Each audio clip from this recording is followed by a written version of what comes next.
Hey y'all, what's up? Charity here. You may have noticed something different today. We got a name change on the channel. That is because I really intended with the Acadiana Grows channel to be interviewing lots of local gardeners, and I am not really able to put down some of the projects I've got going on right now.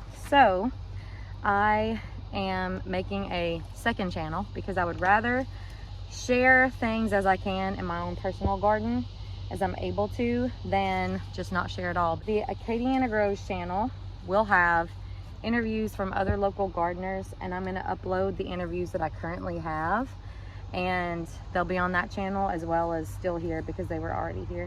What you can expect from this channel going forward is all things in my gardens. So I've got this raised bed garden at our business.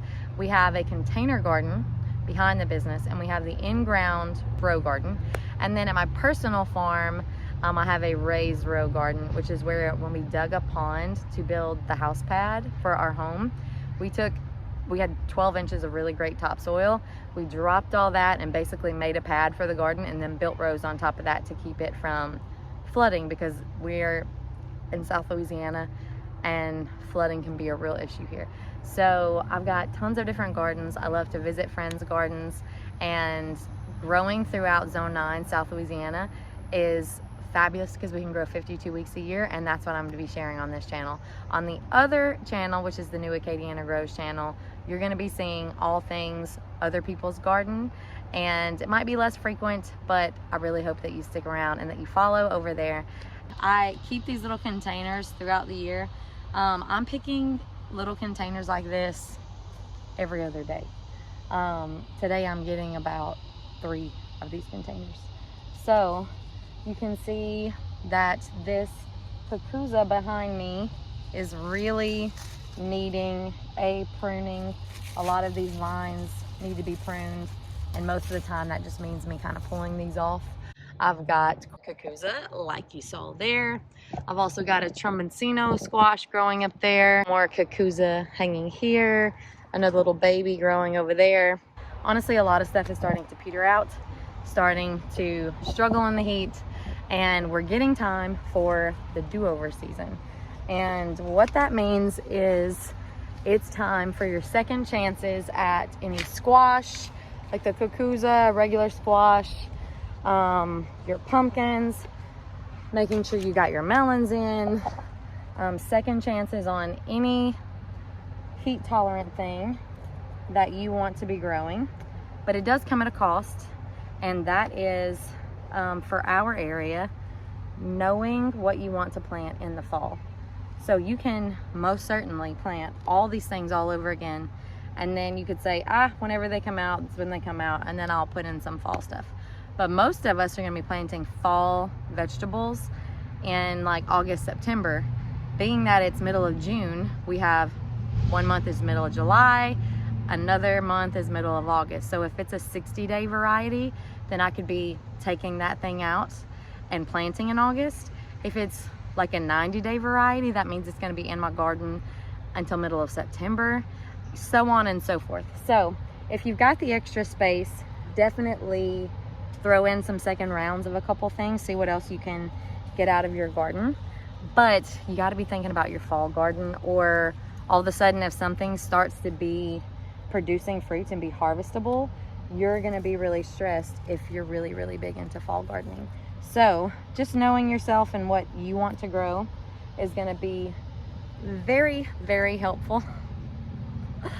Oh my goodness. If you look right here on this tomato, you see those little dots and spots on that? That is from probably like a leaf-footed bug or a stink bug, or even the dreaded tomato hornworm moth sucking the juice out of this tomato. Oh gosh, here's one.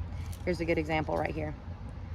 Look at that. Anytime you see that on a tomato, you don't want to be eating that. That is not gonna taste the way you want it to taste. And you're gonna bite into it and instantly think, I don't like tomatoes anymore. I really like to let my tomatoes fully ripen on the vine, but I have a lot of friends that as soon as they blush, they've been picking them. like maybe around this. See the difference in those colors?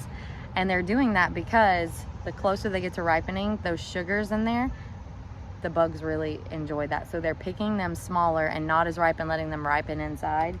And I haven't had any issues with bugs, but now that I do, I'll be doing the same thing.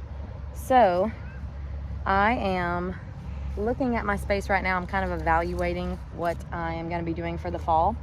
And I really need to do some heavy wild pruning in here. You can see we got to do a lot of pruning all in here. These tomatoes, they're just kicking. Like, I've still got so many bunches of fruits on here everywhere. They are wildly productive. See, I'm gonna pick these now and let those ripen inside. And this Juliet variety has been so impressive, as has the sun gold back here. But I want to know, are you doing a do-over season of gardening? Are you replanting your summer stuff, or are you just kind of getting what you can get off of what you got now and really holding out and looking forward to the fall? I'm doing a mixture of both. I'm really excited to do more garlic. I'm so thrilled for onions. I'm gonna give you a sneak peek of my onions right here. They looked so good from this last year.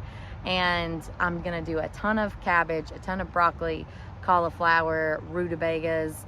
I'm so excited about carrots and some beets and turnips and all the good greens and things. So I would love to know what you're doing. Are you replanting? Are you holding out for fall? Let me know in the comments below and make it a great day, y'all.